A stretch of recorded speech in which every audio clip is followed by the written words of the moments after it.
जंग मूता के बाद रसूलुल्लाह ने हजरत खालिद बिन वलीद को अल्लाह की तलवार का लक़ब दिया और उस जंग के बाद फतह मक्का में रसूलुल्लाह ने खालिद बिन वलीद को अपनी फौज के कमांडरों में से एक कमांडर बनाया और फिर बाद में मक्का फतह कर लिया।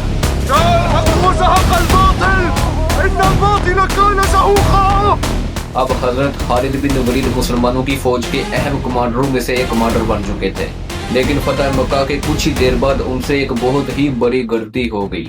हुआ ये था कि एक दिन रसूलुल्लाह ने खालिद बिन वलीद को एक फौज का कमांडर बनाकर किसी मुसलमान कबीले की तरफ भेजा। असल में वो कबीला नया मुसलमान हुआ था, तो हजरत खालिद बिन वलीद को इसलिए भेजा ताकि वो उनको मदीना की रियासत में शामिल करें और उन्हें दावत व तबलीग दें और उनसे बैत लें। लेकिन जैसे ही हजरत खालिद बिन वलीद उस कबीले के लोगों के पास पहुंचे तो उन लोगों ने ये कहना शुरू कर दिया कि हमने अपने दीन को छोड़ दिया, हमने अपने दीन को छोड़ दिया। अब असल में वो लोग ये कहना चाह रहे थे कि हम जिस दीन पर पहले अमल करते थे तो हमने उस पहले दीन को छोड़ दिया और इस्लाम को इख्तियार कर लिया, वो ये कहना चाह रहे थे। लेकिन हजरत खालिद बिन वलीद को यहाँ पर गलती लगी और उन्होंने इस बात का ये मतलब समझा कि शायद इन्होंने इस्लाम को छोड़ दिया और ये मुर्तद हो गए हैं। ये हजरत खालिद ने समझा। फिर हजरत खालिद बिन वलीद ने अपने कुछ फौजियों के साथ उन्हें कत्ल करना शुरू कर दिया और उस कबीले के कुछ लोगों को कत्ल कर दिया।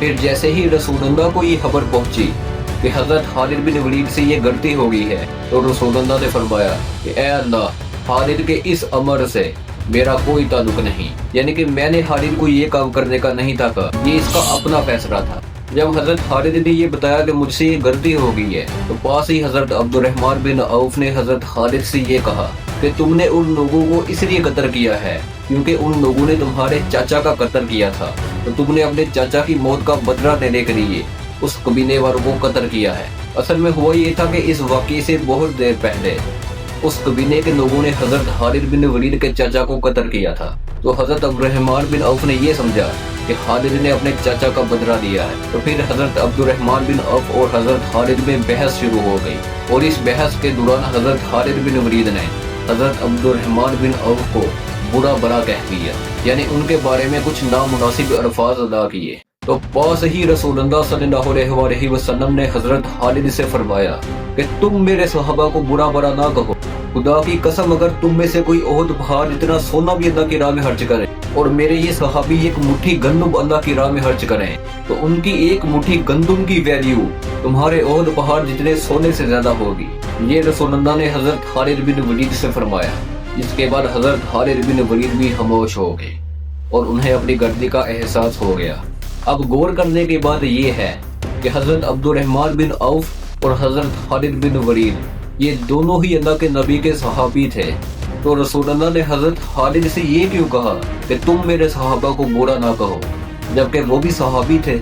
असल बात ये है कि हजरत खालिद बिन वलीद ने इस्लाम उस वक्त कबूल किया जब बहुत से लोग इस्लाम कबूल कर रहे थे और इस्लाम के पास कुछ पावर भी आ चुकी थी। लेकिन हजरत अब्दुर्रहमान बिन औफ ने इस्लाम को उस वक्त कबूल किया था जब रसूलुल्लाह के साथ चंद ही साथी थे और मक्के के लोग उनका मजाक उड़ाते थे, और जो उस वक्त इस्लाम कबूल करता था मक्के के लोग उस पर तशद्दुद करते थे, उसे तकलीफें पहुंचाते थे। तो हजरत अब्दुर्रहमान बिन औफ ने उस वक्त अपना सब कुछ छोड़कर इस्लाम को कबूल किया और रसूलुल्लाह के साथियों में शामिल हो गए। यानी हजरत अब्दुर्रहमान बिन औफ ने हजरत खालिद से बहुत पहले इस्लाम कबूल किया। हालांकि उस वक्त हजरत खालिद बिन वलीद भी इस्लाम कबूल कर सकते थे, लेकिन उन्होंने नहीं किया।